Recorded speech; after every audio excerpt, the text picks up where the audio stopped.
Hello, my name is Richard Coles, and I'll be discussing basal bark sprays and best management practices for control of armored scales in Christmas trees.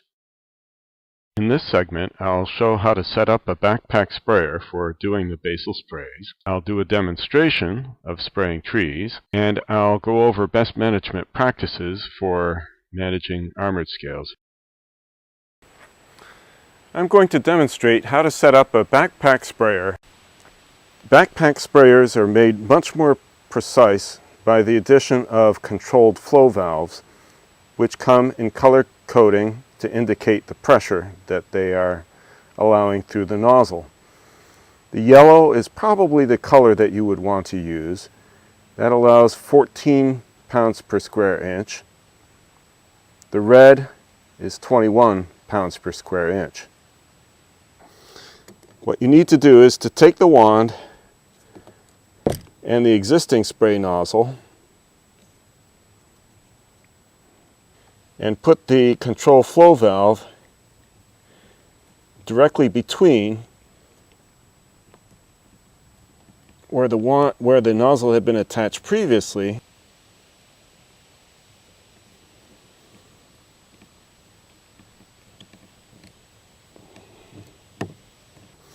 The interesting thing about the control flow valves is that they don't allow any water to go through the nozzle until the sprayer has reached operating pressure. And then once you've reached operating pressure, it only allows the pressure that is set by the control flow valve to reach the nozzle tip. So this means that while you're spraying, you're always applying the same flow rate through the nozzle tip. The next step in the process is sprayer calibration. To do that, you need a container to catch the spray, and you need a stopwatch or simply a watch with the second hand. What I'm going to do is pump the sprayer, and when it gets to the top of the minute, I'm going to spray for 1 minute exactly. Okay. And with the graduated cylinder, I can determine exactly the volume that was sprayed in 1 minute. 670 milliliters. The calculations for calibration are really quite simple. Take the amount of liquid that was sprayed in 1 minute divided by 60 seconds, and that gives the volume sprayed per second. Since we know that we want to apply half of a fluid ounce on one side of the tree, we can convert that into milliliters. That's 14.8 milliliters. If we divide 14.8 milliliters, which is our target, by 11.2 milliliters per second, which is what is being delivered by the sprayer, that tells us the number of seconds that will be required to spray the tree on one side. We're only spraying half of a fluid ounce on one side of a tree, with the idea that you're going to spray first one side of the tree, walking down the row, and then when you get to the end of the row, you turn around and you spray that same row of trees, but you wet the other side of the trunks. In total, then, you will have applied 1 fluid ounce per tree. Here's a demonstration of the process. I'm walking through and spraying water, and as I approach each tree, I trigger the nozzle just as I am coming up to the base of the tree. And I continue spraying as I'm walking along, aiming it at the bottom of the tree, which I can judge from the position of the leader directly above. This is showing the base of the trunk has been wetted, and here's a detail as I'm spraying.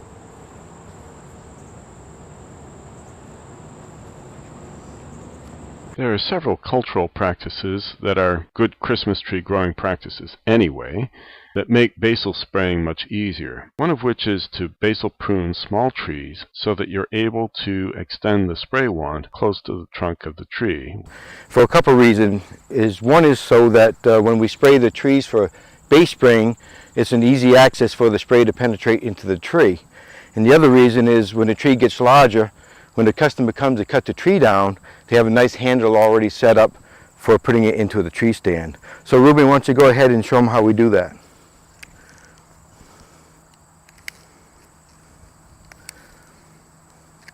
He always tries to get to a nice swirl on a tree, and he tries to go up, you know, up to 8 inches and sometimes even further. We can go to 10 inches sometimes to make it right, but you don't want to go 4 inches.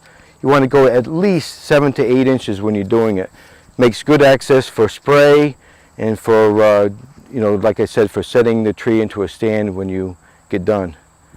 And this is a good age to be doing it when they're this high, because the stems are not so thick and it's easy for them to trim them. And we find by doing it by hand, he can really make sure he gets them done properly, that he doesn't miss branches.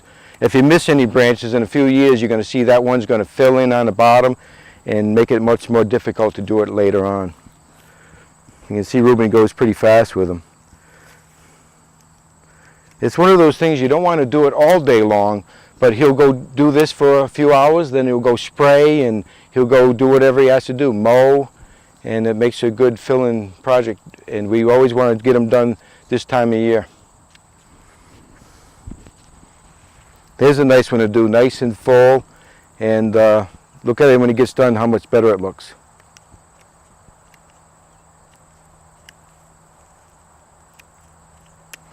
And you'll see he'll go down, he'll go through after when he's done to make sure there's nothing missed on the bottom, anything low.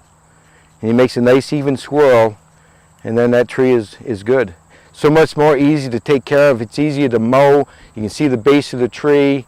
It's just so much better for the tree. And okay, as you see, Ruben's onto this small tree. He's looking at it and he realizes this tree is a little too small. It's a little too young. Probably needs one more year before he starts base trimming this one.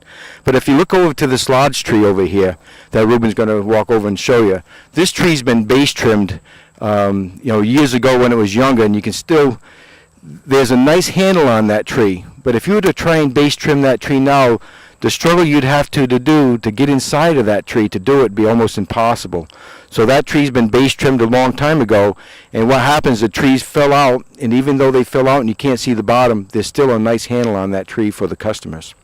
The other is to use a herbicide strip, which both reduces the amount of weed competition and also prevents weeds from intercepting the spark spray. The other cultural practices are to sell trees when they're large enough to market. When trees are very large, it becomes very difficult to manage scale. So the best thing to do is clean them up as best you can and sell them, thereby getting rid of that scale population from your farm. If you have a heavily infested block, it's best to clear cut, harvest all the trees in that block so that when you replant, you can be starting with a clean slate. And then finally, you may have eastern hemlocks growing in the woodlands immediately surrounding your Christmas tree plantation. This can provide a source of scale crawlers which would be blowing in. You can either cut down those trees or apply a basal bark spray of safari to them to control the armored scales. You shouldn't consider a basal bark spray to be a one-size-fits-all solution to all armored scale problems on your plantations. Rather, it's really most appropriate for small trees, trees that are 5 feet tall or smaller. In those situations, the basal bark spray is very efficient at eliminating scales, but it won't control mites or other insect pests. So it's important to scout for those other pests and use selective insecticides or miticides as need be. A couple of other scenarios include large trees. Imagine that you have a choose and cut plantation where you have a mix of small trees and large trees. If the only major insect pest of concern are armored scales, what you can do is extend the basal spray far up the trunk on the large trees as you're doing the treatment for scales. In another scenario, imagine that you have a solid block of heavily infested large trees. At that point, you could either do a full foliar spray early in the season with Safari, or you could use a combination of Safari along with a bifenthrin product, such as Onyx Pro. It's important to recognize that Safari is quite a selective insecticide against armored scales, which means that it isn't a particularly good insecticide against many other important Christmas tree pests, such as balsam twig aphids. It also has no miticidal benefit, and so if you have these pests present in a plantation, then a full foliar spray with other products may be necessary. When you have large trees and a complex mix of various insect and mite pests, for example, a combination of elongate hemlock scale, cryptomeria scale, spruce spider mite, and balsam twig aphid, in this instance there's no point in trying to conserve predators, because if these trees are of saleable size, then it will be important to try to have them free of all insects when the trees are sold. This is a case where you can justify multiple use of a broad spectrum insecticide. I would suggest the first spray to be at bud break with a material like bifenthrin, which has long residual activity. Unfortunately, that's a contact acting material, and so when the shoots have grown out, you have unprotected foliage that might be susceptible to continued collar activity. So a second spray may be necessary after those shoots have elongated. The cost per acre for bifenthrin are really quite low. If there are trees remaining in the second year, then you should rotate to use a different insecticide, such as Safari.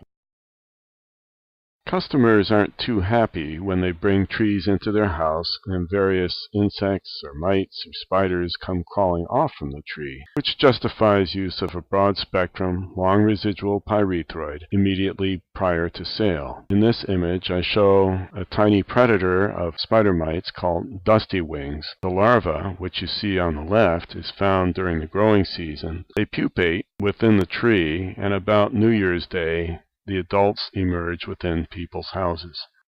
Finally, I'd like to share my concerns about the possibilities for development of insecticide resistance. From my presentations, you can see that bifenthrin is an unusually inexpensive insecticide with broad spectrum, long residual properties.